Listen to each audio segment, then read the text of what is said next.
Right, what I want to have a look at here is a method to be able to understand what's changed in module releases. I've got a test project set up here, JR5A on my local server, and inside PHP Storm with Git running. So inside Git you can see we've got some stuff that needs to be committed,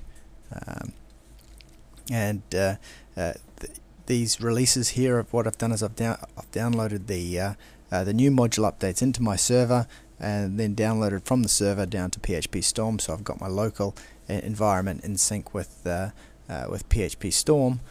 So really what I'd normally do would be to commit all of these, start from a clean slate, so there's nothing in my changes panel. Oh, can you see that's the changes panel there? So there's nothing in the changes panel, and then start development from there. But one of the questions I was asked was, how do we know what's changed? Sometimes the change logs in the releases of the different modules don't get into too much detail about what's been which files have been changed. So if you're trying to keep some of your template overrides up to date with the latest version from the marketplace, how do you know what's changed? And it is a good question, because it's quite hard to figure out what has changed without doing a file comparison of the two. So this is one method that you can use to do that, to check what's changed between these release versions.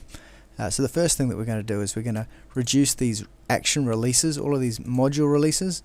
The only one that's going to be in use is the highest number there. So what's happening on your server is whenever a new module release comes into your server, the main name for the module, in this case JR Audio, turns into a symlink, and that links to the most recent version of the module. So what we're going to do right now to clean up our development environment is to remove that symlink and put the latest version of the module directly onto onto its base URL. You don't need to keep the older versions. You can if you want, but we're not going to do that here. We're going to put the newest version onto the base URL. So instead of doing that, I'll keep that below others.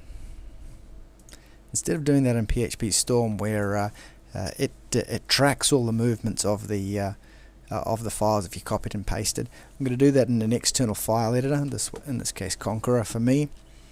And in here, what I'm going to do is go to there, delete that, and rename that.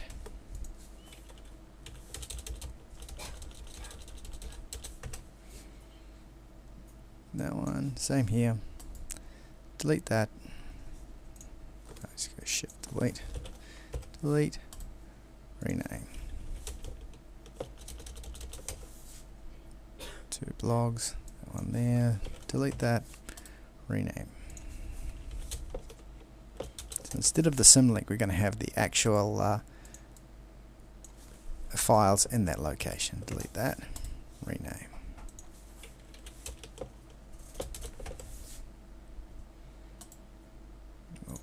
Delete that, rename.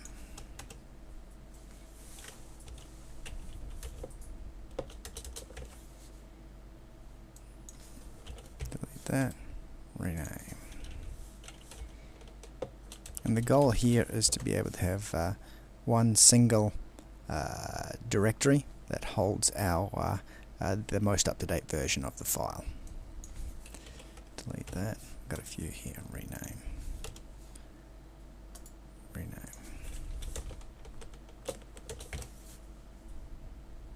Okay, delete that.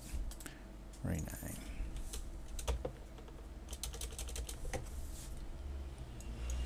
Delete that. Rename.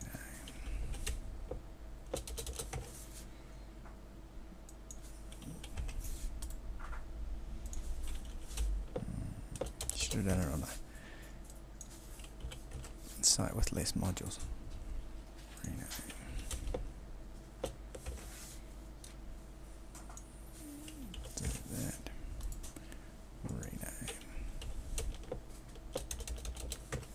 There we go. Okay, so we've just got the base module names there. And if we come back here and refresh that one, they all disappear. And from there, now we can commit this. Oh, do we have skins too? If you want to keep, we'll just keep track of modules right now. You do the same thing for skins. There's a few different things in the skin, but right now we're just looking at modules. Exact same process. So once you've got that done, commit all the changes that you've got in your changes panel.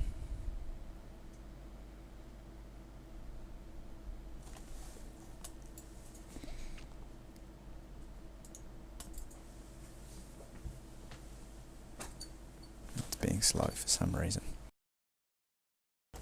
Right, so what we've got now is the modules are in sync. We've got our modules here, and they're in sync with here, and we haven't got any versions. So this will be the state that you'd have it in originally when you first installed the system. So now what I'm going to go and do is pull some updates in. So from here into our marketplace, I think there's some updates available. Marketplace.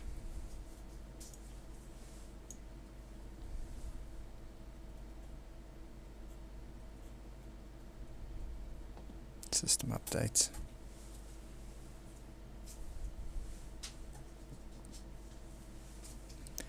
There we go, we've got an update of the core.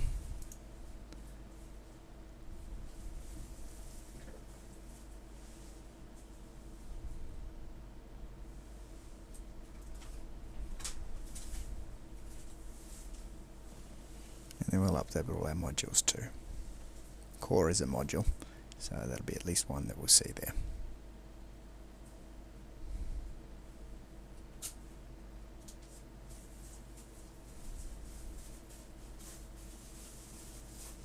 Okay, oh, we've got lots of updates.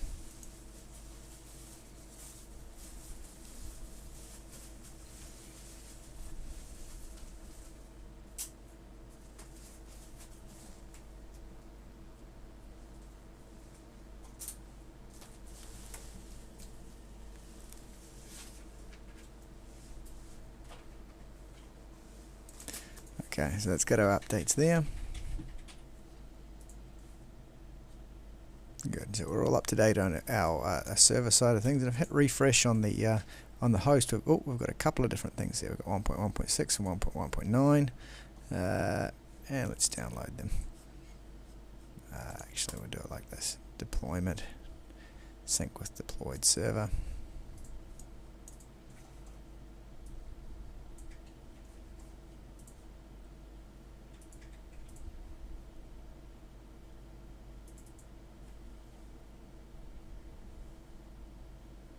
And there we go, lots of new stuff. Pull those in.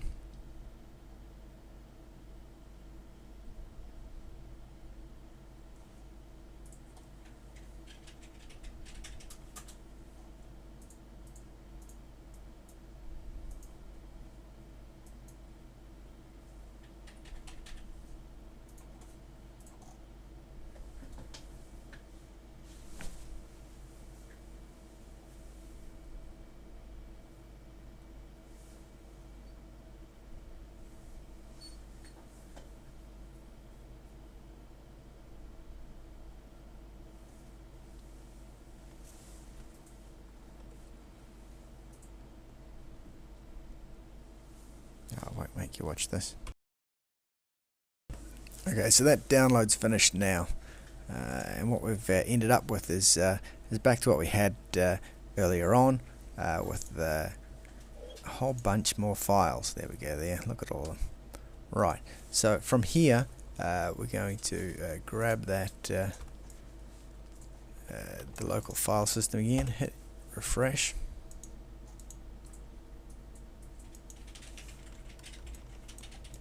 Why aren't you refreshing?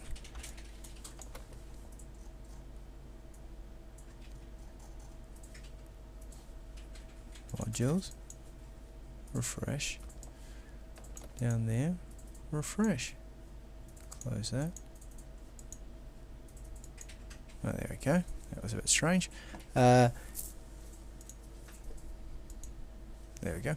So what we're going to do here is exactly what we just did before. Grab the highest number, delete those, rename.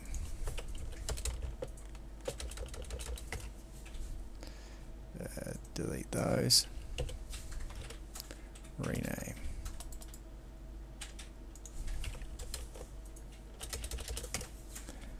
Delete those, rename.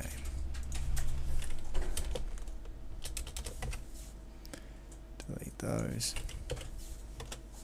rename. Hopefully you're understanding the concept here of we're getting rid of the of what we had, and letting the PHP Storm think that it's the same thing, but only going to show us what's changed. Rename. There. Okay. So since we did that in the file system, we'll have a look here. What does PHP Storm think happened there? There we go. Okay, and this is where it's very useful. So what's actually changed has 11 files have changed, cores 29, followers 8, profile search, and a few things have been added. This stuff here has been added into core root, fav icon, and some data. That's new. That wasn't there before. JR action. All of this stuff's changed. Something's changed in here. Control D in PHP Storm. It's a little bit wide, but we'll bring it into here. And now you can start. You can see that this one here, we've got something that's changed in this one. JRAction.css. Got a margin left, been added to the action item. Down, what else have we got in there? Margin 3 pixels left. Just those two changes in this one. Down, no more down, up. So in the JRAction CSS, that's what's changed. Next one along. In here, we can see 2013's changed to 2014, and Jamroom Network's been changed to Michael. Down, what else has changed? That bit there too, so only a little bit in the licensing there, it's not important. Next one, something that I've added in there has gone and that's been removed, and you can just cycle through them. Activity updates has been changed to share action, and action text has been changed to action original profile URL, and you can just flick through. So this is going to tell you exactly what what's been changed from one version to the next. So if you're using if you're doing something like overrides in the templates, or you can see the JR action item list is changed, and if you want to know what's changed, Control D. This whole section here has been added in, and that's the usefulness in this situation. The second somehow managed to slip in there, it's been removed. You can just cycle through. That's gone. If has been changed to else if. You can see line by line exactly what's changed, and that's going to remove any reliance that you had on the change logs to tell you what's going on, and now you can figure it out for yourself. You know, you can see exactly what's changed, and you don't need version control in a place like GitHub or anything. You can do it by yourself, manually by yourself, to keep everything up to date. So I hope that's useful for some. I know it's a really specialized thing. This isn't going to interest 90% of the people. I think this is only going to interest developer focused people who are overriding skin values. Is probably going to be the main audience for this video, so probably not for everyone, but hopefully that helps whoever's looking at the change logs and saying this isn't enough information, give me more. Here you go.